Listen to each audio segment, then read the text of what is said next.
WCBI News at 10 starts now.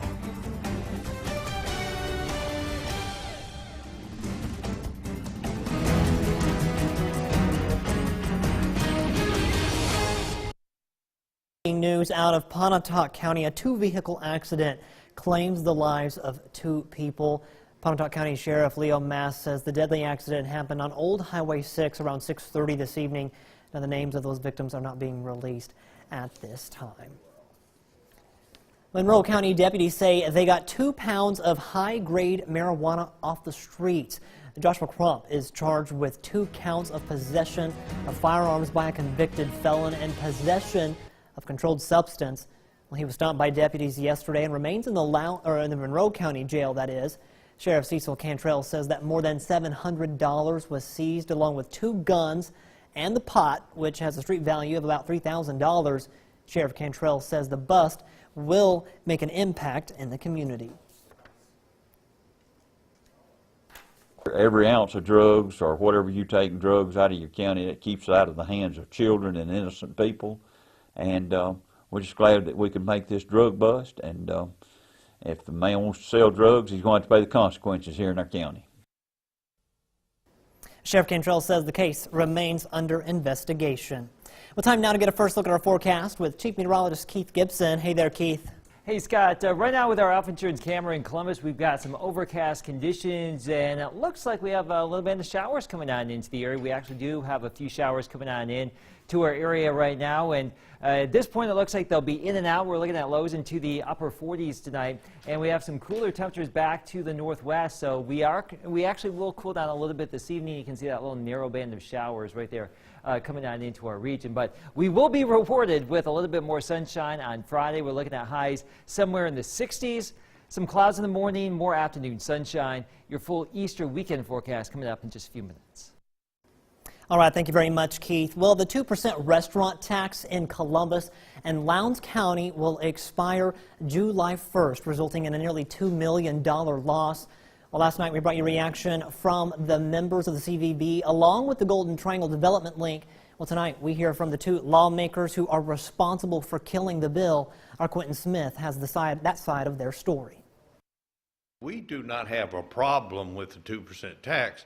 We just wanted to renew it as is. District 39 State Representative Jeff Smith says for more than 3 decades, the restaurant tax has always included a floor, and he thinks it should stay that way. This thing was first passed. It was the decision of the then legislature not to require small businesses or small restaurants to have to pay this tax. To take that out, I felt like would not be correct or would not be adequate unless there was a referendum, or if it was renewed, as we have done 5 times, just leave the threshold in as was requested. Smith says he and fellow House member Gary Chisholm requested the city and county to implement a referendum or add the $325,000 floor back to their proposal. But the resolutions passed by both the Columbus City Council and the Lowndes County Board of Supervisors removed the floor, meaning the tax would essentially be collected from all restaurants. We know you're raising the taxes on any restaurant that has gross sales less than $325,000. You're raising your taxes. The death of the bill means the loss of millions of dollars a year, dollars that many entities were counting on. However, Smith believes there are ways to make up for those lost dollars. We've talked with MDA. If there's any short-term funding needed, I think we can find that money. I just don't want people to panic. I don't want people to listen to the rhetoric and wring their hands. This is not the end of the world. According to Chisholm, the city was in favor of including the floor in their plan. So, during the 2019 session, the House members are expecting to take up another resolution, but this time with only one of the entities. We're going to be able to renew this tax. We're going to probably have a referendum in it. It will be for the city only and not for the county. That was our Quentin Smith reporting. Now, with this bill not being passed, that is, the Golden Triangle Development Link will also lose $250,000 a year that was included in the proposal. Well, former Columbus School Superintendent Philip Hickman is appealing his recent firing. Hickman says the board's decision to fire him lacks sufficient evidence to justify the decision at a day-long hearing. Several current and former school board members took the witness stand and answered questions from both sides. Only 4 of the rumored 7 to 9 witnesses have been questioned. The appeal continues tomorrow. Mississippi's Department of Agriculture and Commerce has a new leader. Governor Phil Bryant has named Representative Andy Gibson to replace Cindy Hyde-Smith, who will be taking Thad Cochran's seat in the U.S. Senate. Courtney Ann Jackson has the latest from today's announcement. Andy Gibson wears many hats. Of them, he's owned and managed a cattle operation in Simpson County for more than 20 years and a tree farm since 2004. Now he's adding a new title. Mississippi's new Agricultural and Commerce Commissioner, the Honorable Andy Gibson. Gibson is energized to build on the foundation already laid by Cindy Hyde-Smith. I want to see us grow the pie, let the pie grow of agriculture, not regulate it too much, not put it out of business, not shrink it, but to grow it. Among his goals, making quick work of hiring a new executive director of the state fairgrounds. The position's been vacant since the fall. He'll also oversee the building of the new Trade Mart and hopes to see growth for next year's state fair.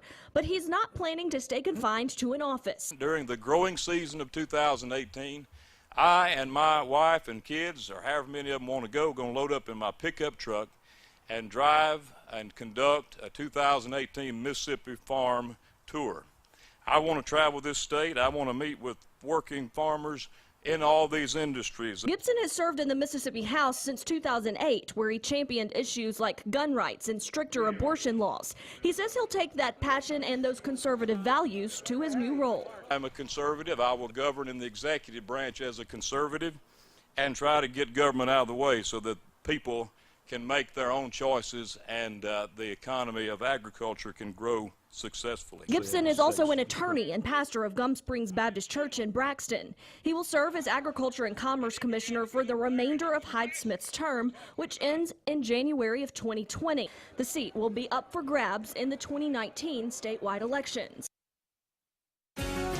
Good news here, the sun is coming on back. A pretty nice Easter weekend and maybe, just maybe, a chance for a shower on Sunday. The full forecast is next. First Alert Forecast with Chief Meteorologist Keith Gibson. Great to see you this evening. We caught the showers coming on into Tupelo this evening with our Alpha Insurance time lapse. We had some rain earlier today. There's that brief downpour. It was in, it was out, but we picked up nearly 1/10 of an inch of rain with that activity. As we check out the current conditions across our region with our Alpha Insurance camera there in Vernon, 61 in Columbus, 57 in Tupelo, 59 in Starkville. You get the gist here. We're in the 50s and low 60s. A little narrow band of showers working its way through the region here, and that's just about it. The heaviest rain now off to the east. There actually is a little batch of clouds back to the northwest, so we will see a few more clouds coming in later tonight. We may see a mostly cloudy start on Friday. We should quickly clear those out by noon, becoming partly cloudy, around 60 for your lunch hour, 67 in the afternoon. More or less a little bit cooler up here across the northern part of the area, 64 in Houston, 63 in Pontotoc, New Albany, 64 in Tupelo. Winds from the northwest at about 5 to 15 miles per hour. Down to the south, a little bit warmer here along and south of 82, mid to upper 60s. Again, mostly sunny skies by the afternoon. For you in West Alabama, mid to upper 60s as well. Winds from the northwest at 5 to 15 miles per hour. Should be a pretty nice Friday for us. Good Friday. Travel down to the coast, a little bit warmer there. Temperatures into the mid 70s, a little bit cooler back to the northeast, only around 60 in Nashville and in Huntsville. Here's our beach forecast for the next 3 days, Friday, Saturday, and Sunday along the Gulf Coast, low to mid 70s, a fair amount of sunshine down there. So not too bad around the region. Just a quick little preview for Easter Sunday. We have a front coming on in. It's going to stall out somewhere here in North Mississippi. South of it, probably widespread 70s to the north. If you are stuck to the north of this boundary on Sunday, perhaps only in the 60s with a better chance for a shower or two. So that's just a little preview for Easter Sunday. We'll just see how it all evolves. But one system is on the way out. We have high pressure coming on in for our Friday and Saturday. So we expect a fair amount of sunshine by tomorrow afternoon, mainly sunny conditions for Saturday. There's the front coming on into the picture on Sunday. And there could be a few showers, especially closer to the Tennessee state line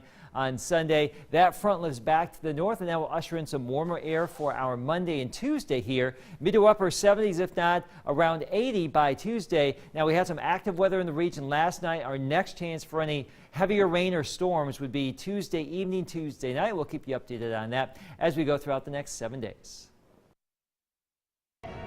So I'm just walking along the streets of Columbus, Ohio, and look who I run into, Jeremy Pruitt, our friend from Columbus, Ohio. Here I am. Yes, you are. You came down to visit us, so we had to see you when we came here. Yes, I mean, why not? I mean, I'm only an hour away. I got to come see family, right? Absolutely. Well, tomorrow we're going to let you know a little bit more about Jeremy, his life here in Columbus, Ohio, his time in Starkville, and you want folks to continue to follow you on Twitter, right? Absolutely. I need to reach 5,000.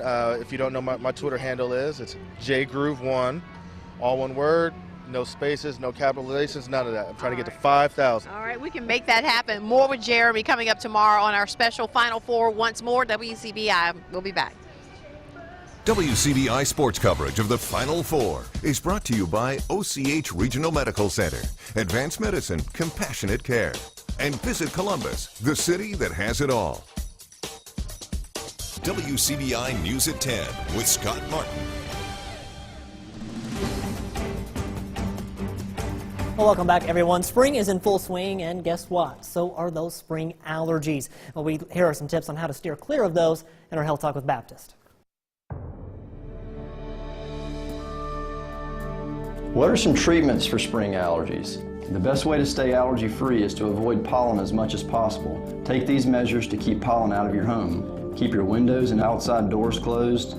Do not use window or attic fans during pollen season if possible. Roll up your car windows when driving. Dry clothing and bedding in the dryer, and don't hang clothes outside.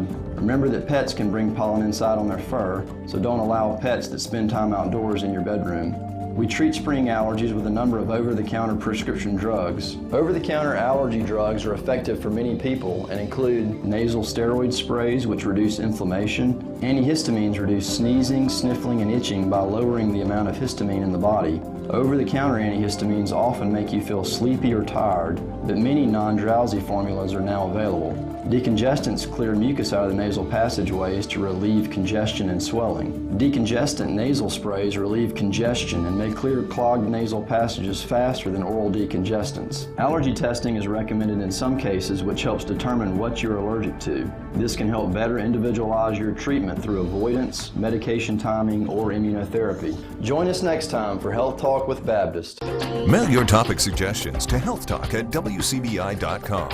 Health Talk has been brought to you by Baptist Memorial Hospital Golden Triangle. An area Salvation Army is in need of help after their source of transportation goes down. Many of their donations are dwindling. Well, both trucks at the Tupelo Salvation Army are in need of repairs. Workers there aren't able to pick up items for their thrift store. One of the trucks, the Salvation Army says, just needs to be replaced.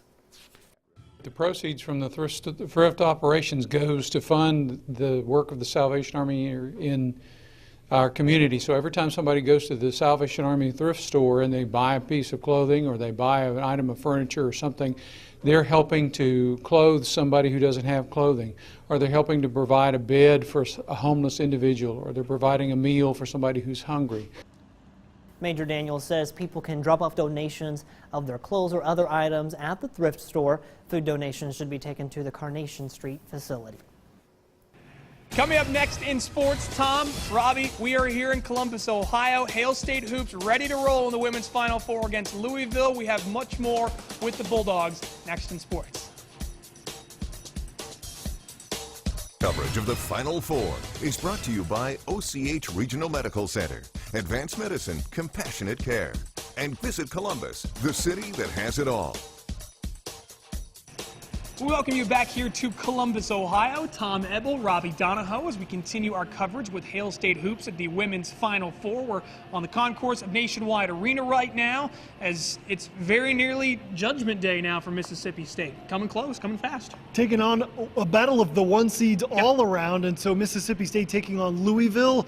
Louisville being the ACC tournament champion. Right. It is going to be a slugfest on Friday between State, Louisville, UConn, and Notre Dame. All 4 1 seeds. What do you expect? They're one for a reason. Yeah, they're 1 seeds for a reason. But these two teams are, Louisville and Mississippi State, very similar styles. That they play tough defense, they can score, they can shoot the ball well from the perimeter. At practice today, though, for Mississippi State, unlike Louisville, they didn't open their entire practice. State only had the first 15 minutes of the practice open to the media, and Louisville opened the whole 2 hours up. What do you think that was about? Maybe it's about, you're not going to find out anything that isn't already on film. Sure. Maybe. I'm not sure. But State did the same thing in Kansas City, only the first 15 minutes. Right. There's really not much to it, I don't think. There really isn't. You know what? There is something to Mississippi State and confetti, though. We continue to bring it up with the Bulldogs, that they want to be the ones to be underneath the confetti winning a national championship. Yeah, we don't want to put, the horse ahead of the buggy here, but the fact that the Bulldogs have a good enough team to finally bring home the school's first team national championship, they're talking about the fact that they want to be the ones holding the trophy and having the confetti fall on them this time around. It's not just that confetti. I mean, we have a lot of confetti thrown in our face that's not ours, so it's a bad feeling. I feel like this year is the year. First, we got to be Louisville, and if we get to that game, to the championship game, I hope the confetti is ours. Our team's been special this year. Obviously, when you're 36-1, you've got a really unique and special team. Done it 33 years. I've never had one like that, and you can do it another 33 and never have it again. I've marveled at and been amazed at this group, this team, but when you really step back and look at the kids, these seniors in particular, you understand how we've gotten it done. As a team, we understand that we have what it takes to win a national championship. It's just we actually have to go out and execute. It's not going to be given to us. It wasn't given to us last year. We worked for just getting to that national title game, but I feel like this year we're ready to go take it all. And speaking of Blair Schaefer, you, Blair, and Vic, sort of a one-on-one interview. We're going to have that coming up tomorrow. We didn't talk Louisville. We didn't talk Final Four. We talked about what is it like to experience not only the SEC, not only the NCAA tournament, but now the Final Four for 2 straight years as father and daughter. Not too many people get to experience something like that. It's very unique and very cool. And his one-on-one interview with the dynamic duo will be coming up at 5 p.m. coming up tomorrow before the game that tips off at 6 p.m. your time. But we told you about it at 6 with Chloe Bibby, the Aussie Down Under, and that's my best Australian accent. It's not going to get any better than that for me. But she's a fascinating story that I don't think we've really had a chance to uncover this year. No, as a freshman, she's played some valuable minutes throughout the season. But imagine, Robbie, you have an offer from Mississippi State. You live in Australia. She played, I think, with the national team over across the Pacific Ocean. But imagine getting up, leaving your family, leaving your home country to come play college basketball hoops. It doesn't get any better than that. The Final Four is one of the world's biggest stages, but for MSU freshman forward Chloe Bibby, it's another experience on the globe we call home. The Australian native has gone from down under to the national semifinals and has become a part of a second family. It's been amazing. It's been nothing, I could have expected. Everything is it's all completely different from home, and I don't know, I'm kind of just trying to take it all in. Obviously I get homesick just because it's kind of a culture shock. It's 2 completely different countries. Like, I am on the other side of the world, but everyone at Mississippi State, it is a family, and they made me feel really welcome, so it wasn't too hard to adjust. I can drive home. She can't drive to Australia, so I can only imagine what it feels like for her. She really has to be a strong individual to be that far away from her parents. Bibby brings a versatile game off the bench for the Bulldogs, but she also brings a new culture to her teammates while answering some, very interesting questions. Everyone always asks if we actually ride kangaroos, which obviously we don't. Like, do you guys ride deer? No, that is a bad question, but there's a lot of just imitating my accent, a lot. She'd like, cheers. Then like, hi, mate. I'm Chloe Bibby and I'm from Australia. No one does it great, but they all give it a crack, so I just applaud them for that. While the lights will be as bright as Bibby's future with the Bulldogs Friday night, it's still the little things that makes her decision to come to Starkville worth it. I don't know if you guys have Cookout here, but they have the best milkshakes in the world, so shout out to Cookout. That is probably my favorite part. But coming up tomorrow morning at 9 a.m., we have a special WCBI presentation, Final Four once more. We will have so much great stuff. We'll be talking to Johnny Harris. We'll be talking to Jeremy Pruitt. For those People's of you, champion the of People's Mississippi champion State. of Mississippi State, coming from Ohio, becoming a big-time Bulldog fan. We have so many great stories and great aspects to this. We hope you can tune in.